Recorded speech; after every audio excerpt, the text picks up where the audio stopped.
Join me as I dive deep into the Titanic switch conspiracy and see if I can debunk it once and for all.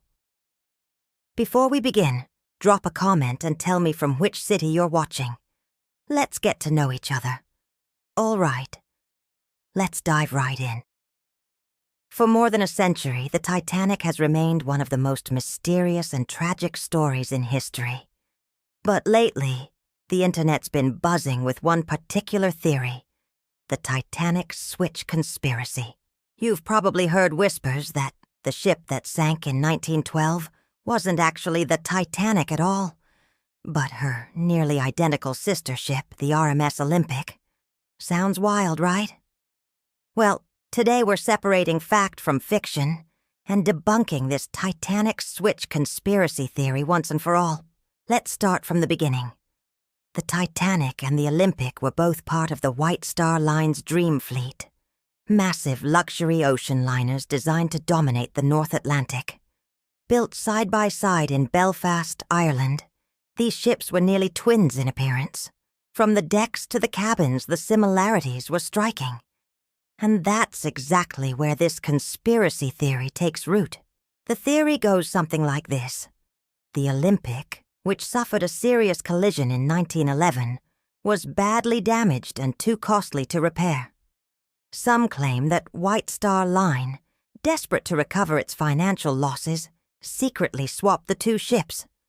According to believers, the ship that sailed as the Titanic was actually the damaged Olympic, disguised with Titanic's nameplates and interiors, and deliberately sunk for insurance money. It sounds like something straight out of a Hollywood movie, but here's where things start to fall apart.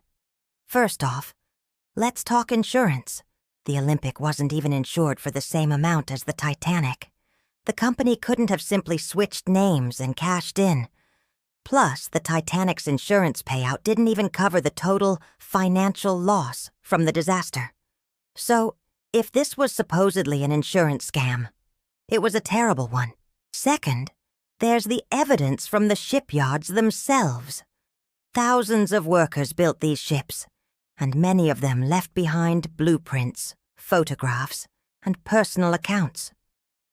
The Titanic had several structural differences from the Olympic, including window arrangements, promenade enclosures, and design variations in the sea deck.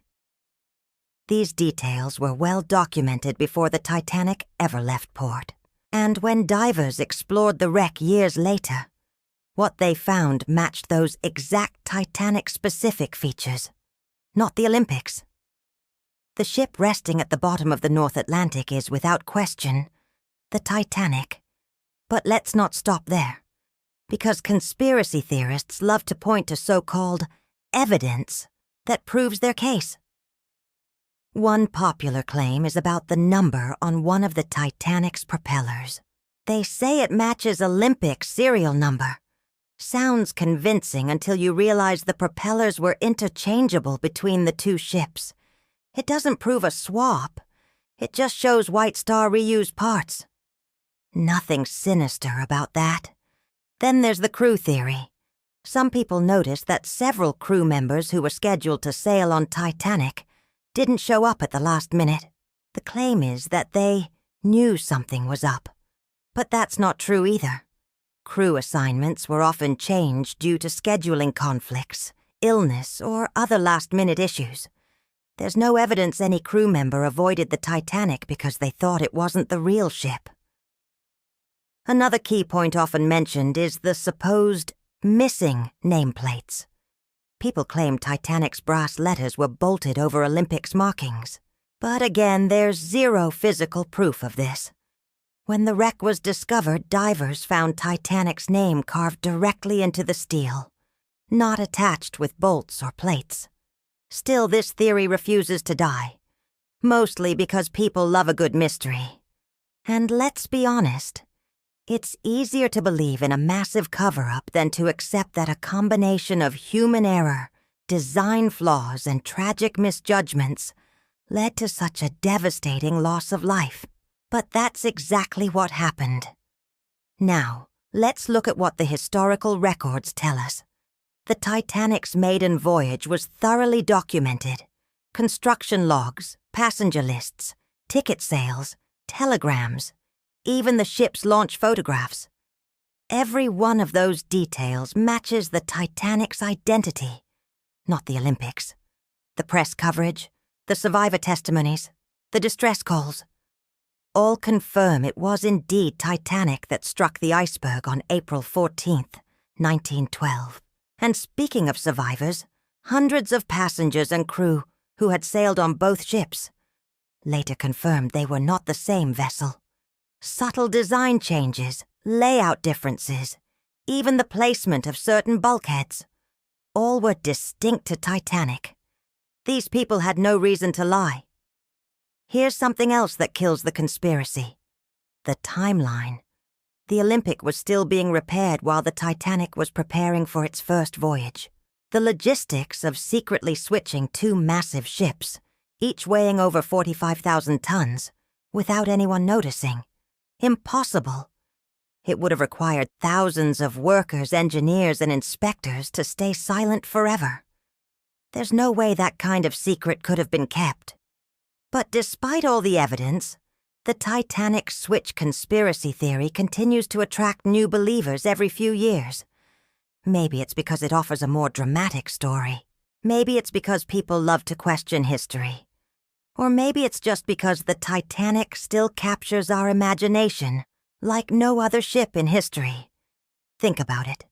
The Titanic represents human ambition, innovation, and tragedy all in one. It was a symbol of pride and progress, and its loss shook the world. So it's no wonder people are drawn to alternative explanations.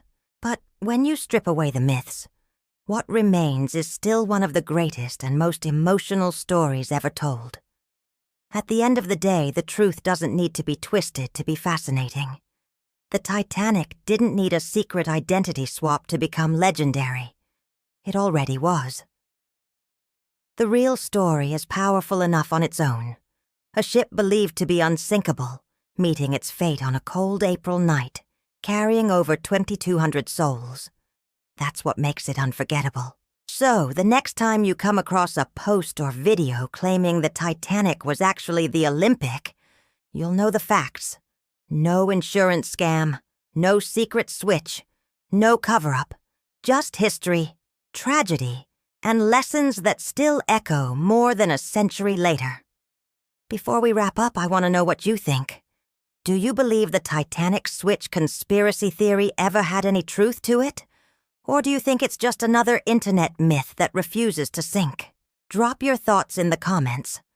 I read every one of them.